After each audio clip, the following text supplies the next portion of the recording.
மத்திய பிரதேச மாநிலத்தில் உள்ளது ராஜ்கர் மாவட்டம். இங்குள்ள காளிசிந்த் ஆற்றில் 10 நாட்களாக தீயணைப்பு படையினரின் உதவியோடு போலீசார் தீவிர தேடுதல் வேட்டை நடத்தி வந்திருக்கிறார்கள். கிட்டத்தட்ட 20 கிலோமீட்டர் சுற்றளவு அந்த ஆற்றை அங்குலமாக அலசி ஆராய்ந்து இறுதியில் உருக்குலைந்த ஒரு காரை மீட்டிருக்கிறார்கள். இந்த காரைத்தான் போலீசார் 10 நாட்களாக தேடிக்கொண்டிருந்தனர். கார் கிடைத்ததும் போலீசாருக்கு ஏமாற்றமே மிஞ்சி இருக்கிறது.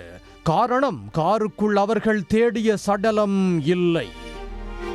10 நாட்களுக்கு முன்பு இந்த ஆற்றில் அதிகாலை நேரத்தில் ஒரு கார் மூழ்குவதை பார்த்தவர்கள் அளித்த தகவலின் பேரில்தான் இந்த தேடுதல் வேட்டையே தொடங்கியிருக்கிறது. காரை ஓட்டிச் சென்றவர் விபத்தில் சிக்கி ஆற்றில் விழுந்திருக்கலாம் என்று போலீசார் நினைத்திருக்கிறார்கள். போலீசாரின் விசாரணையில் அந்த கார் ராஜ்கர் மாவட்டத்தைச் சேர்ந்த பாஜக தலைவர் மகேஷ் சோனியின் மகன் விஷால் சோனியுடையது என்று தெரிய வந்திருக்கிறது. ஆனால் விஷாலின் சடலம் மீட்கப்படவில்லை. ஆற்றையே தலைகீழாக புரட்டி போட்டு தேடியும் சடலம் கிடைக்காதது போலீசாருக்கு நடந்தது விபத்துதானா என்ற சந்தேகத்தை ஏற்படுத்தியிருக்கிறது. அத்தோடு விஷாலின் குடும்பத்தினரிடம் எந்த பதட்டமும் இல்லை.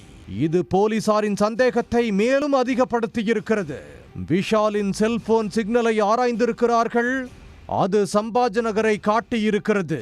உடனே போலீசார் அங்கு சென்ற போது விஷால் உயிருடன் இருந்திருக்கிறார். சட்டைகள் எல்லாம் கிழிக்கப்பட்டு அலங்கோலமாக கிடந்திருக்கிறார். தன்னை யாரோ கடத்தி விட்டதாக கூறியிருக்கிறார். 10 நாட்களுக்கு முன் என்ன நடந்தது, எப்படி கடத்தினார்கள் என்று போலீசார் விஷாலிடம் விசாரித்த போதுதான் அவரின் விபத்து மற்றும் கடத்தல் நாடகம் அம்பலமானது. நடந்தவையெல்லாம் விஷாலின் திருவிளையாடல். 1,40,00,000 ரூபாய் கடனில் 6 லாரிகள் 2 பேருந்துகளை வாங்கியிருக்கிறார் விஷால். ஆனால் அவரால் கடனை கட்ட முடியவில்லை. கடன் சுமை கழுத்தை நெரித்திருக்கிறது. இதில் இருந்து விடுபட நினைத்த விஷாலின் மண்டையில் உதித்ததுதான் இந்த விபத்து நாடகம்.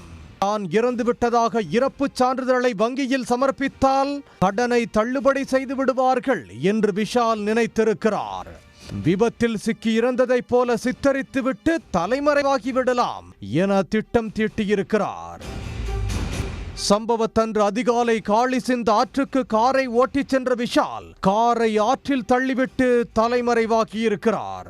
போலீசார் அவரை நெருங்கிவிட்டதை அறிந்ததும் தன்னை யாரோ கடத்திவிட்டதாக நாடகமாடி நடித்திருக்கிறார். இந்த சம்பவம் தொடர்பாக எந்த புகாரும் அளிக்கப்படாததால் விஷால் மீது எந்த வழக்கும் பதிவு செய்யாமல் குடும்பத்தினரிடம் ஒப்படைத்திருக்கிறார்கள்.